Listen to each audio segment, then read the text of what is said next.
Is there a strategy that'll help you grow your company faster? CEO Sales Strategies is an investigative business podcast for entrepreneurial people who never stop asking questions. Highly acclaimed sales revenue growth expert Doug C. Brown interviews CEOs, business owners, and professionals who serve them to uncover and share actionable tips and methods behind their bulletproof sales strategies. Topics covered on the show include their failures, struggles, secrets, and processes that help them succeed in selling millions to billions of dollars of their products and services, all with the sole aim of helping you grow your business. If you are eager to know the most effective sales secrets from the A players of the game, then the CEO Sales Strategies podcast is certainly the place to be. Hey, this is Doug C. Brown with the CEO Sales Strategies podcast, bringing you another great guest. His name is Mr. Daniel Shaddock. He is the CEO of Liquid Instruments, and they are a technology-based type company. We are going to talk today about how to bring something to market, and whether it's a product or a service, how to do it the right way, how to not do it the wrong way. He's had lots of great success in doing so. Super smart guy. He's from Australia. I think you're really going to enjoy this. Let's talk to him about that. And then what we're going to talk about also is how do you take that product, not only just to market, but through the different stages of when a product is growing and when it's time to add another product or when it's not. And how do you scale that process up to bring your company to the next level again and again and again? Without further ado, let's go speak with Mr. Daniel Shaddock. Daniel, welcome to the CEO Sales Strategies podcast. Thanks so much for being here. No worries. Nice to be here. Thank you. Yeah, let's now you are the head of Liquid Instruments, correct? That's right. Yep, I'm the CEO and one of the co-founders. And what does Liquid Instruments do, just so people can understand? So Liquid Instruments has nothing to do with liquid. We actually make reconfigurable test and measurement equipment. So the name liquid is really supposed to give a connotation of the fluidity of our technology. And test and measurement equipment is the type of equipment that scientists and engineers use to do research, to develop new products, to test, manufacture those new products. And it really underpins many large areas of technology. Pretty much anybody who uses electronics would be familiar with this type of equipment. Which is great for this audience because sometimes people come on and it's like, yeah, I know about that, right? But they won't know about this. So that's a wonderful thing. So let's talk about mistakes that people are making when using technology or bringing a product to market. Why do they fail or why do they succeed here? Let's talk about that. And why do they fail to succeed due to the technologies? I guess the process of bringing those technologies to market. So what do you think the number one reason people, when they're using technology and they want to bring a product to market, why doesn't it work out? Yeah, new technology is tough. If it's really genuinely new, it tends to grow out of some sort of fundamental R&D.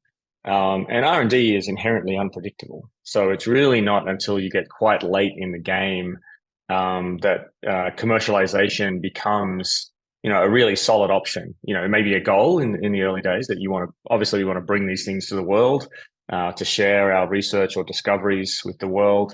And obviously, once we do that, we'd also like for our team who are working on that to get paid. So, that's the necessity of commercialization.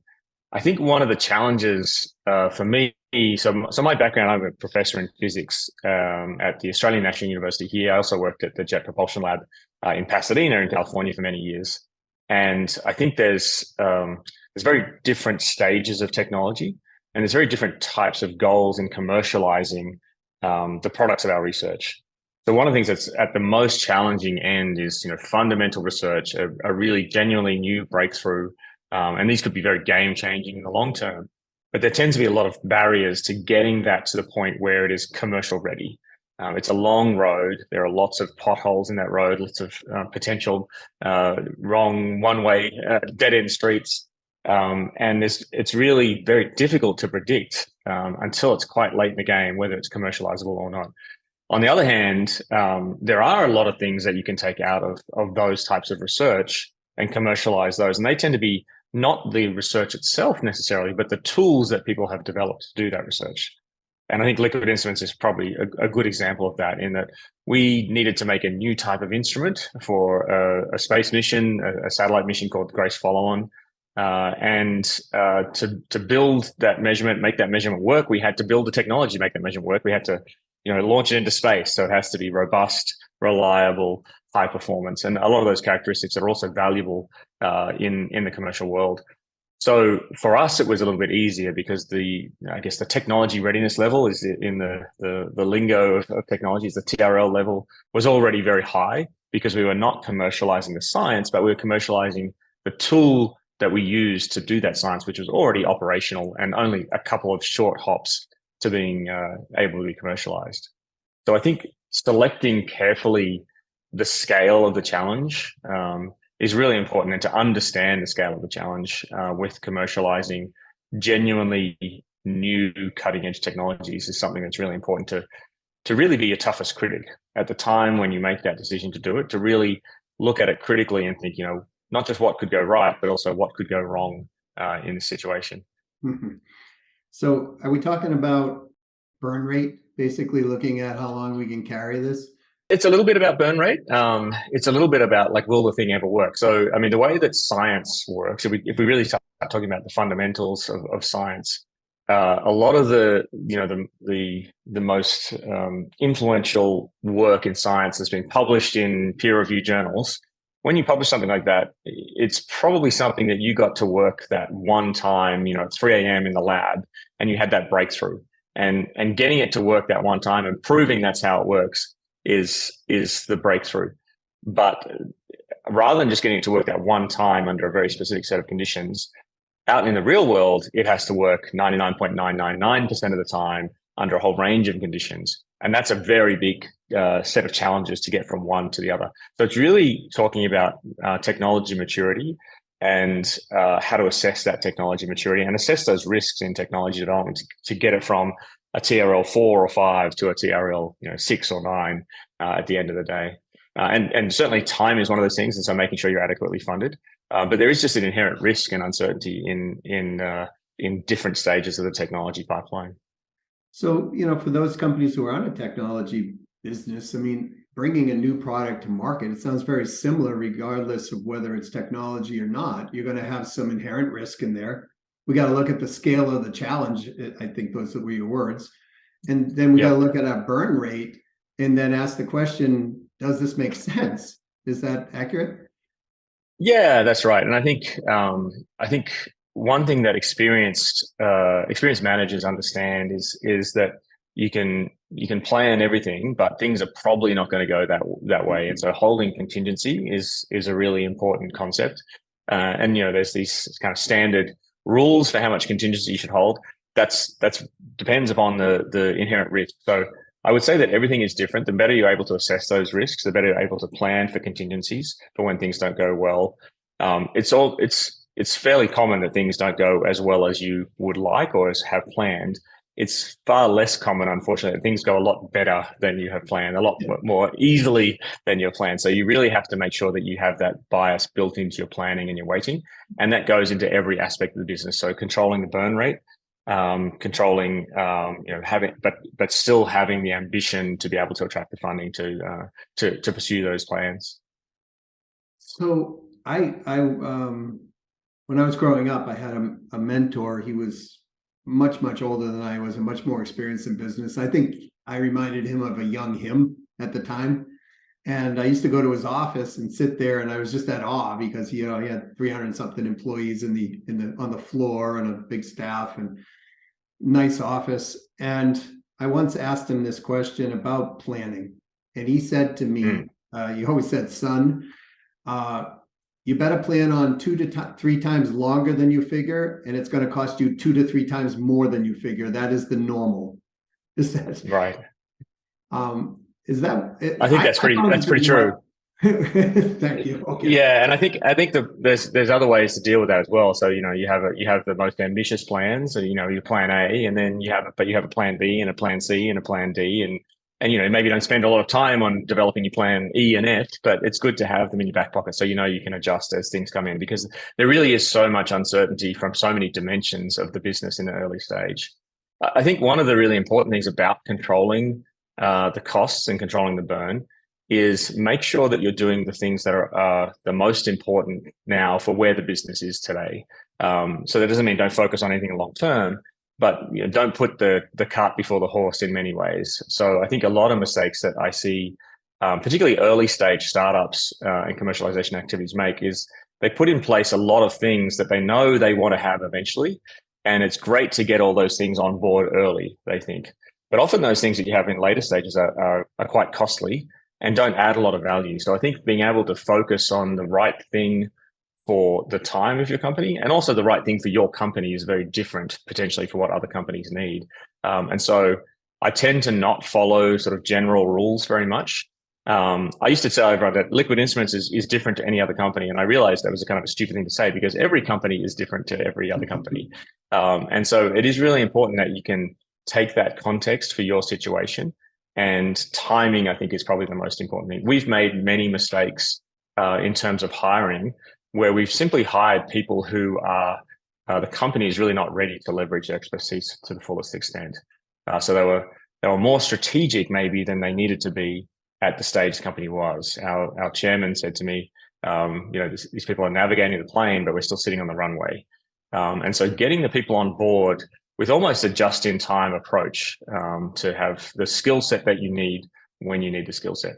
And almost always in the early days, I'm a big proponent for focusing on the product. I think that the product is something that obviously you want to get it to market, but if the product has great fit with your customers' needs, then everything becomes easier.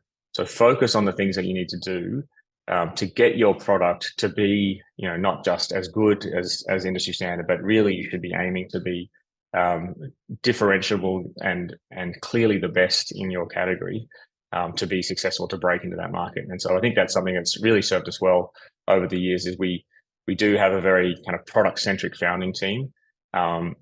One of the big advantages with that is that the team were users of the products, of these types of products themselves. So they know what's great about it. They know what's frustrating about it. And that's incredibly valuable to have that insight in the leaders of the product development team. So they can feel what's right. They can feel what's wrong almost intrinsically without having to go out and do a lot of market research. We're speaking with Mr. Daniel Shaddock. He is the CEO of Liquid Instruments. I love that you were a former NASA jet propulsion engineer. You're like the first NASA jet propulsion engineer I've ever had the pleasure to see. Is that right? Okay. Thank you. I think you said a couple of really points that are just, they're so invaluable for people to really capture this. And I don't know, people, sometimes they're driving when they're listening to this or whatever. I don't want them to miss these points. You had said that timing is critical, and that we should be doing the most important. We should know what's the most important to where the business is right now. And yeah. I have seen over my career many people, including myself, do this, where we've launched something new. And like you said, we're trying to build something bigger than we're supposed to, right? We're like, oh, well, I can make this an enterprise level software, or I could do whatever, right? And we don't even have our first client yet on the software. Yeah. And so we're building all these bells and whistles into it, and burning money and time and all of this. But I think what you said, I wrote it down, is there's a want to have, a should to have, and a must have. And what I'm hearing you say is we really should focus on the must haves at this place right at that time. And then when we get to the next place, then we focus on those must haves as well. Is that accurate? Yeah, I think that's right. I've heard this saying many times, that people say running a startup is a marathon, not a sprint. And I get what they're saying. It's a long-term thing, but it's really more like running away from a mugger, is the way I look at it. That you got to go really fast in the beginning. You got to keep going fast, and because if that guy ever catches you, you're toast. And that's sort of what it is for a startup. So at different stages of the company, the company growth, you have to do different things. There'll be periods of intensity where you're focused on one thing, and then you solve the next problem. The other thing that's been really useful for me, I got some advice actually from my first boss at NASA, who when I joined, I was fresh out of my PhD and I was moving fields a little bit into a new area. And he started talking about this vacuum technology I'd never worked with before. And I said, I've never worked with this stuff. I don't really know how to use it. And he said, that's okay. There are point of your career where there are people who want to continue to learn new things, or there are people who want to keep doing the same stuff they've done. And it makes you feel comfortable to do that. You're maybe the world's expert in that thing, but it's the people who try and learn new things all the time that at the end of their career, they look back and they'll be surprised at how much they've achieved. And I've always kept that with me and always tried to lean into learning new skills. And one of the great things about startups, I think, is that the founding team got to do a lot of the stuff themselves for the first time. So one of our technical co-founders, based in the US, she switched and built our channel partner network worldwide. She built our sales organization. She handles our legal. And so she has moved into growing her skill set into these new areas. And I've taken on sort of a complementary set of tasks over here. And what that means now is that as we're growing from being the doers ourselves to the managers of those doers, we have inherent insight into those challenges that our staff are facing. And so I love the opportunities that you get in growing a company, that you get to do a whole bunch of stuff yourself to start with. And then sure, you can bring in the experts, but your ability to effectively manage those experts and make them successful is greatly enhanced by the fact that you have already been exposed to these problems. You've actually had to solve some of these problems. You understand why some of the solutions maybe are designed the way they are. So that's a really important part of I think a founder's journey is, getting in, rolling up your sleeves, doing these things yourself. Don't be afraid to hire in people to help eventually. And then your role changes from being a doer, obviously, to being a manager of those doers. And then eventually a manager of managers of doers, which is a different skill set in itself as well. Like how do you help your team be effective managers and have that go all the way down the chain as the hierarchy and the layers of the organization grows. So that's something I think, I would say, don't try and. There's an art in delegation. You really want to delegate the authority without delegating the responsibility. And that's a tough thing for people to learn. Like, when you first start, like, you don't want to give anything up. A lot of people are control freaks. They don't want to give it up. And then when they do give it up, they overshoot. They're like, well, that's not my problem anymore. This guy's handling it. And finding that balance of, helping them be successful, understanding you're still responsible, but you have doers, I think is something that maybe it's everybody has struggles with, but I see it particularly with my engineering team. And I know it's something that I really struggle with that transition myself. Yeah, I think it's human. I think it's a human struggle. Because when we delegate it off, we're like, thank goodness we don't have to do this anymore. We just got, he's got it, she's got it, whatever.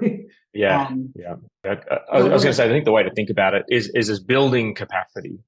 So I think that's the right way. So as the company grows, if the company's 100 times bigger than it was 5 years ago, you can't work 100 times more hours in a day, which is often the way that founders handle growth in the early stages. They throw more hours at the problem.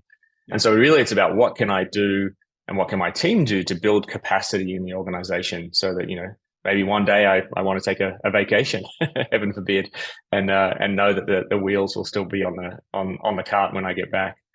So I think that's if there's one statement or one goal that I would tell people at that growth stage of the company, when you're making that transition from being the doer, from being maybe even the captain coach in many of your roles, it's think about building capacity in the organization and work towards that.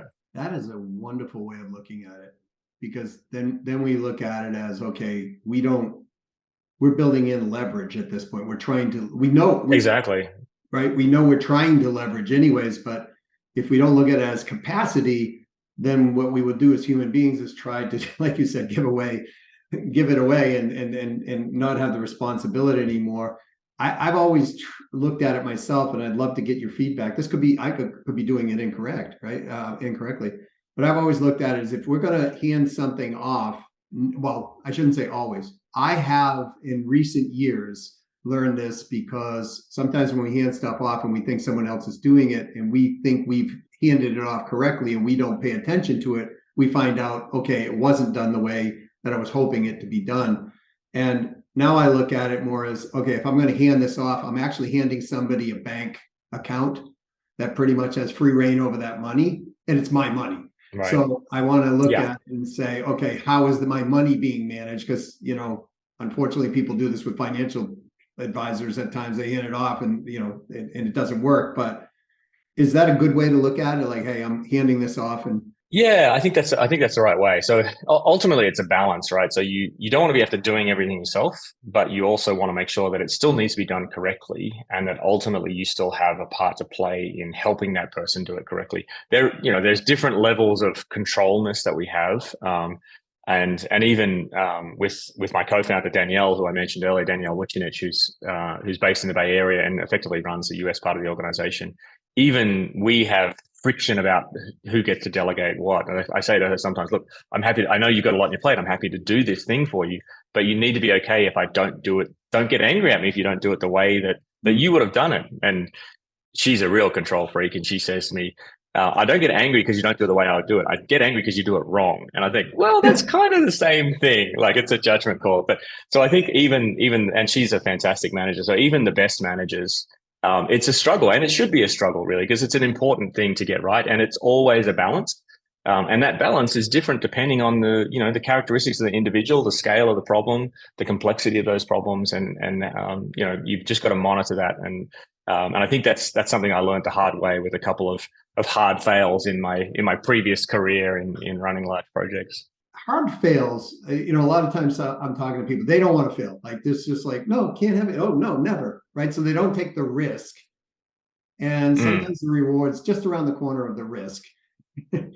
So yeah, it certainly is. There's a very strongly linked. That you push hard, and you're going to achieve more. And if you really want to stay in your comfort zone, then the reward's not necessarily going to be there. So is anytime we grow, we're going to take a risk regardless? I think so, but I think there are techniques for managing that risk is really what it comes down to. So stay aggressive, set aggressive targets, and but then if you slip and fall on the way, make sure you have a plan B or a plan C.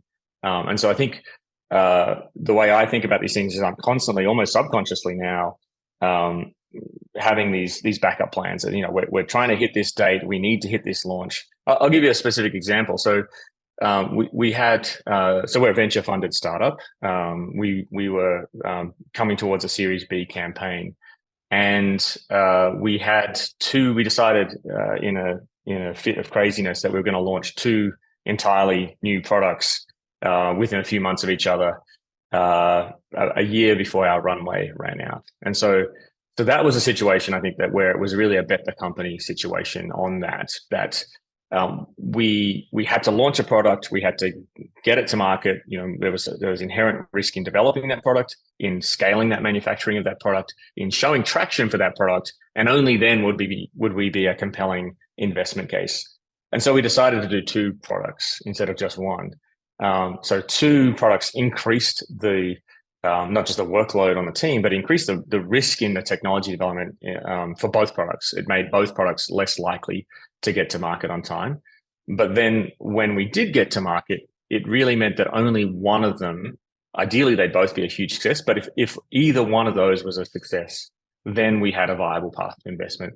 So those are the types of strategies. That was really trading off development risk against market traction risk in that case. And for us, it worked out. One of those products was a great success and has driven the company forward. And again, timing was really important for us there, in that we started our funding round in Q4 2021 was when we started, after launching the product in Q2 2021. Q4 2021 was the highest number of Series B's investments, I think, possibly in history in the United States, with about $18 billion of funds put in. 6 months later, that had dropped to nearly half, and now it's about a quarter of that rate now. So it was good that one of the other options would have been reduce our burn rate, stretch out our runway, and raise in less of a risky situation. But that was a chance. That was an opportunity where we said, look, we think we can hit this. We just need to stick the landing on these 3 things, and we'll be good to a Series B. And by some luck, we got there in the end. Now it's a very different situation. If we had been 6 months later, if we'd pumped the brakes a little bit, if we developed these sequentially, then I think we would have been in a lot of trouble. So I think that's one scenario where being really ambitious by developing these two products mitigated a future risk for the company. I hear a current theme, a recurring theme coming through in your thought process, and I wanted to ask you this because whether you're launching a product or you're running your company, you're looking at what I call strategic outcomes consistently. And you always have a plan of mitigation. So if it's like plan A doesn't work, we got B, C, D, E, or F. We're going to fall back on something. Yep. And I don't think a lot of business owners do this. And I think they, I was watching a movie on the plane last night coming home from California. It was called Cinderella Man, and great movie. I'm endorsing it. But it was about a boxer. His name was James Braddock, and what he did in the 20s. I think the movie Rocky was actually, they looked at this and said, "Hey, let's recreate this." Right. Okay. But their promoter basically rolled everything into getting him his last fight, if you will. They sold all their furniture, they sold their apartment stuff, everything. But they had no exit. Like if it didn't work out, then nothing else was going to happen. And I see a lot of business owners doing that.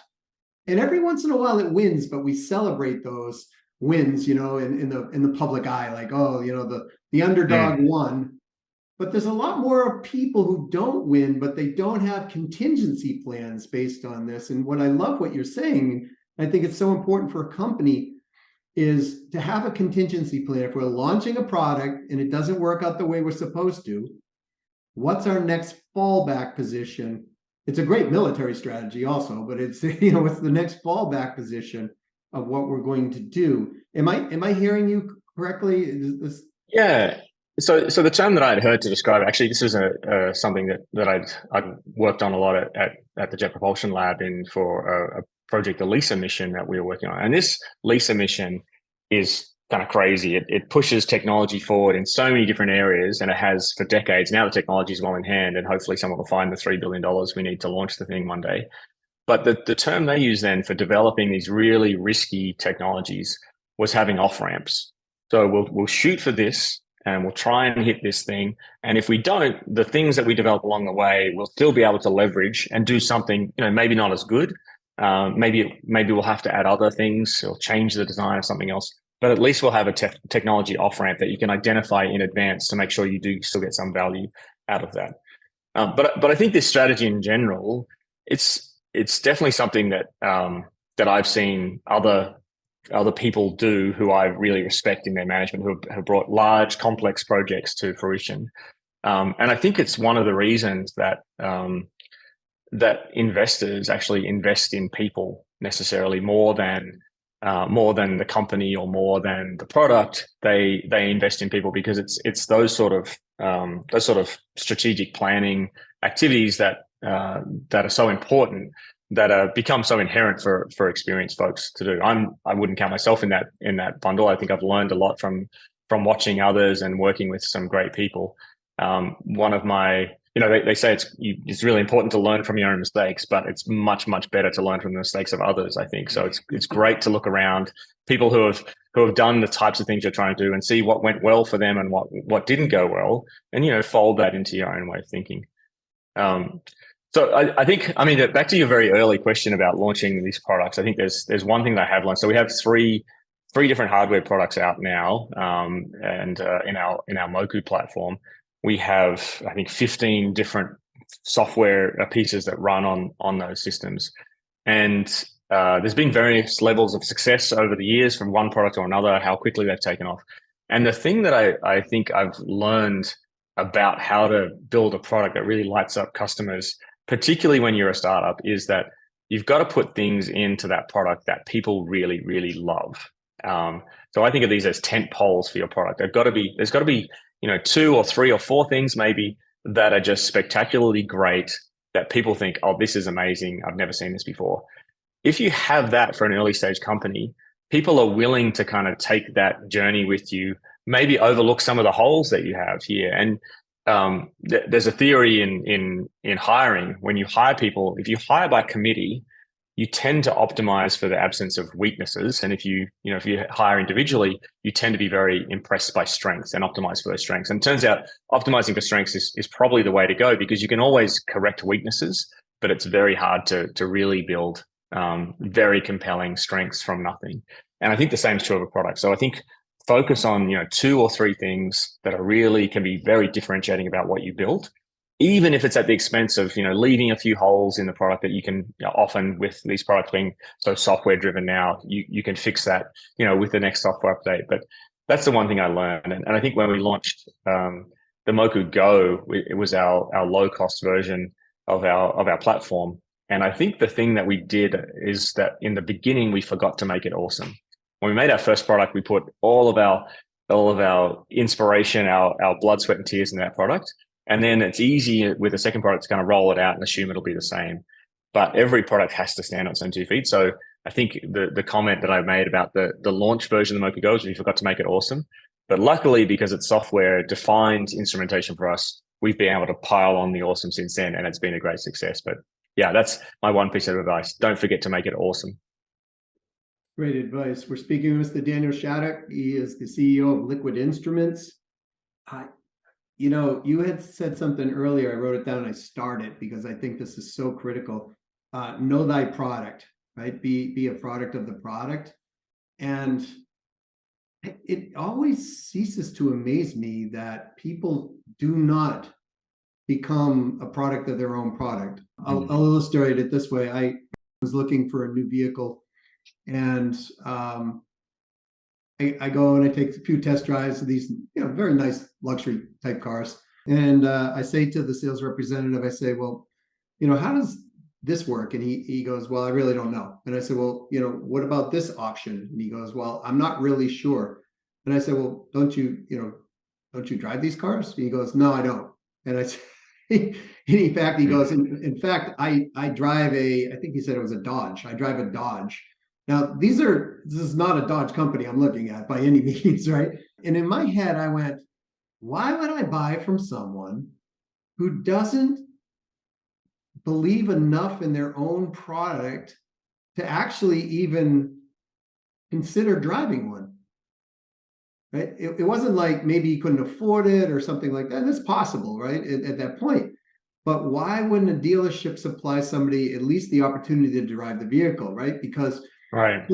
So when we take that same analogy back to what you just said, know thy product, there's a level of comfort and a huge amount of rapport built when the people who are presenting the product to us as the consumer or the corporate buyer, we feel this inherent trust in their ability and their expertise in that case.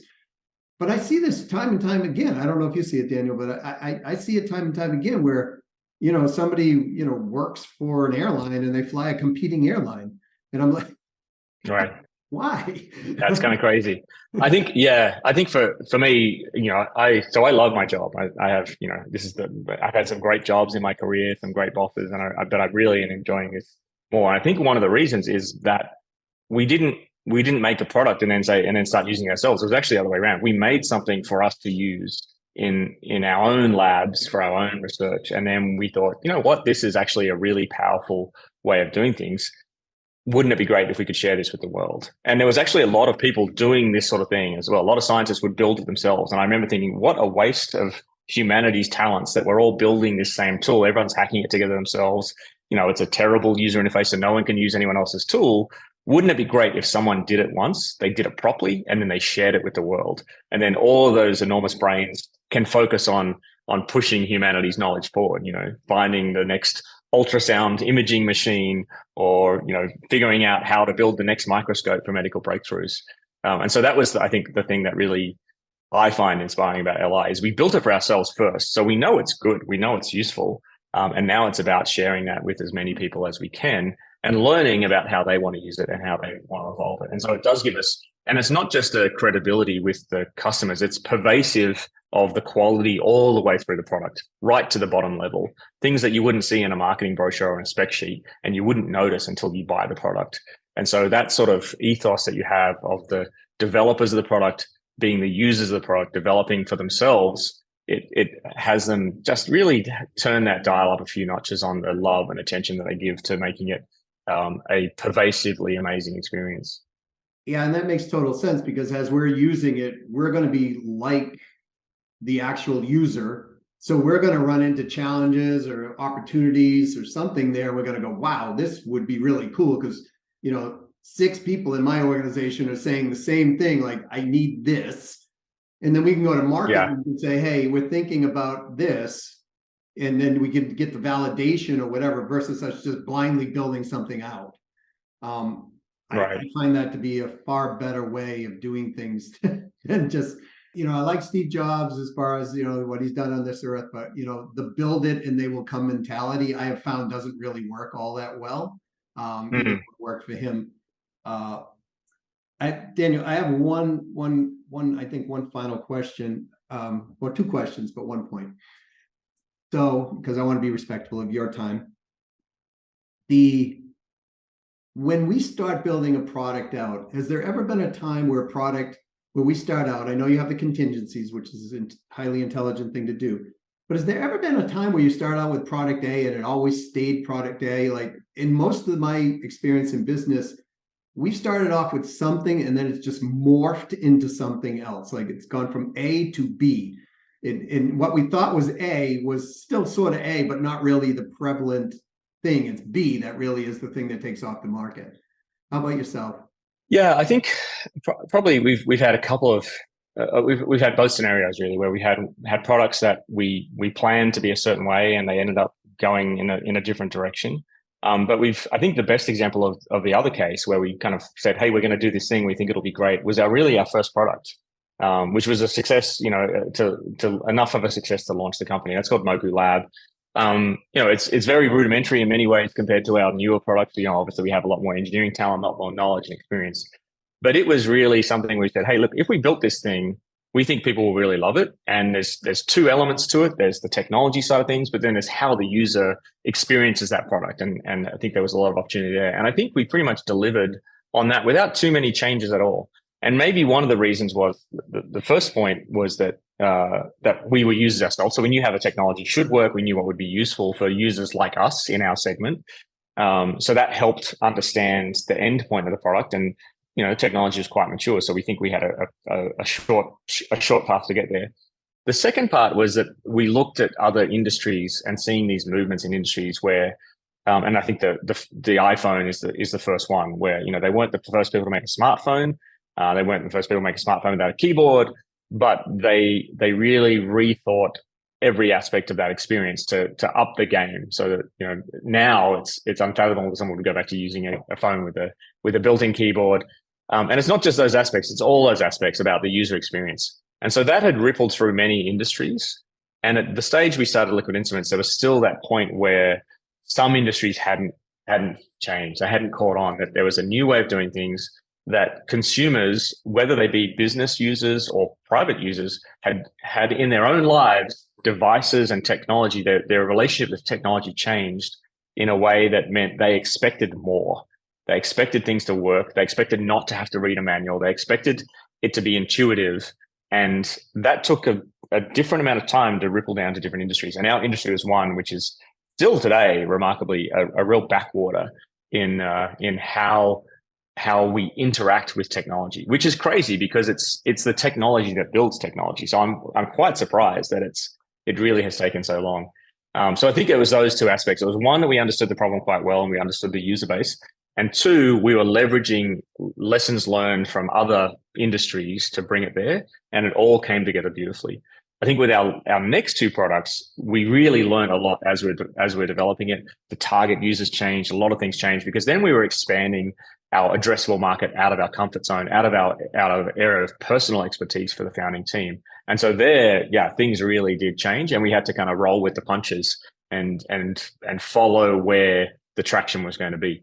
Doubling down on your success is something that's really important, that you don't want to think, hey, look, this didn't work out, so I'm going to put more resources into the thing that's not working out. You've really got to be quite disciplined and say, okay, that's not working out. This thing is working out though. Let's be investing here, because that's where we see the real growth for the company in the future. Doubling down on success. I love that point. It is so many people get, as we talked before about shiny object syndrome, and they just start getting all over. But doubling down on that success and then bringing it to the next level and then figuring out the next level to double down on is just really a critical component. Daniel, I'm sure people are going, my God, this guy's amazing and brilliant. How do I know more about either the company or him, or how do I get a hold of them, or, what would they go? Where would they go? So first thing to do is come check out our website and have a look at some of the things that we make. I think anyone who's listening to this who is a product developer of anything that has electronics inside it, I think will immediately understand what we're trying to do. And I think, just check out our website at liquidinstruments.com and have a look, and reach out anytime.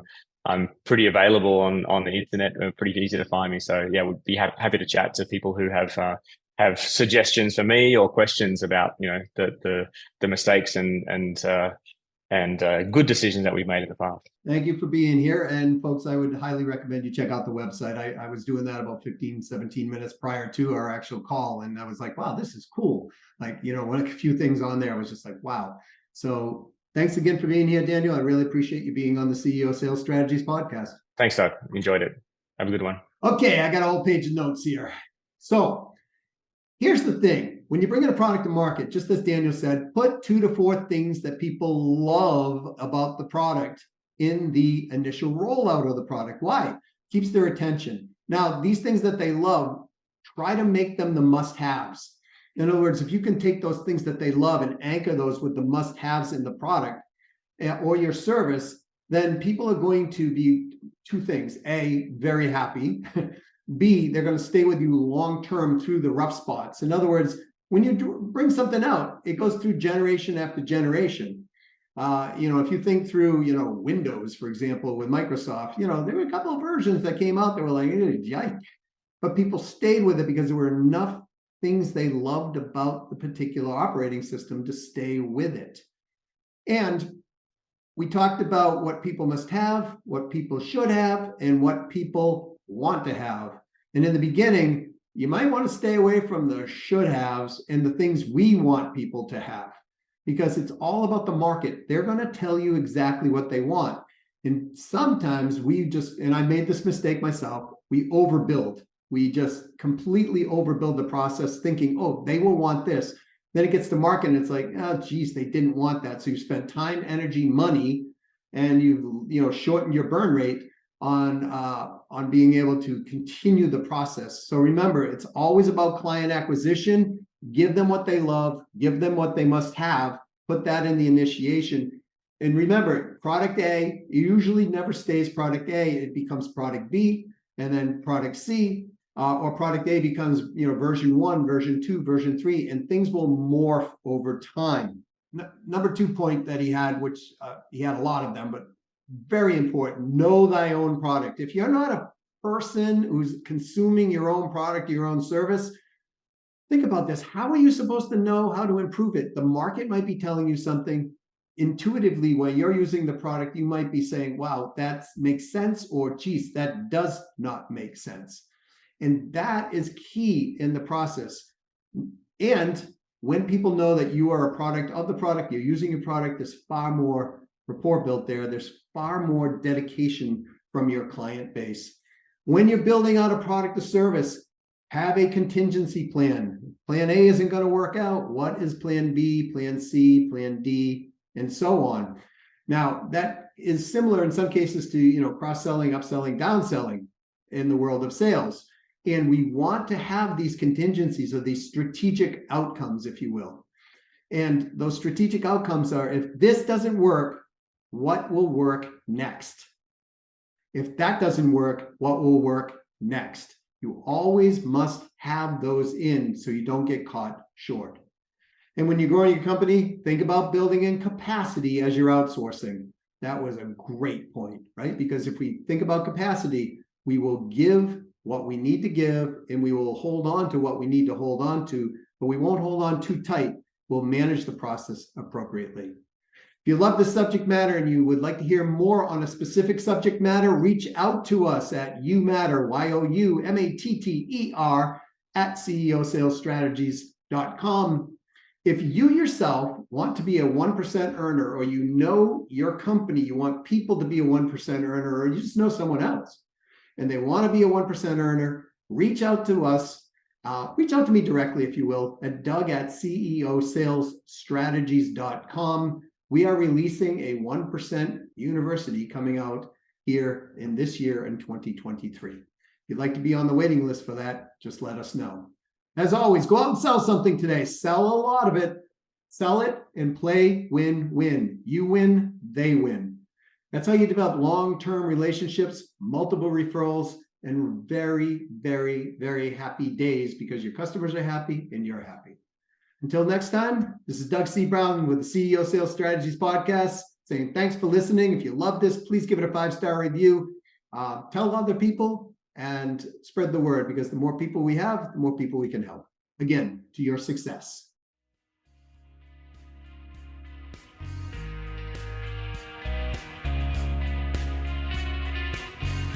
Thank you for listening to another episode of the CEO Sales Strategies Podcast. What is something that you learned that you could act on today? Don't forget to schedule it now, or it may never get forward momentum. If you find our content valuable, please leave a favorable review and let us know what you liked. Please also share this with others if the content will help them. For our show notes, other episodes, and more interesting content and resources, please visit ceosalesstrategiespodcast.com. See you soon, and to your continued success.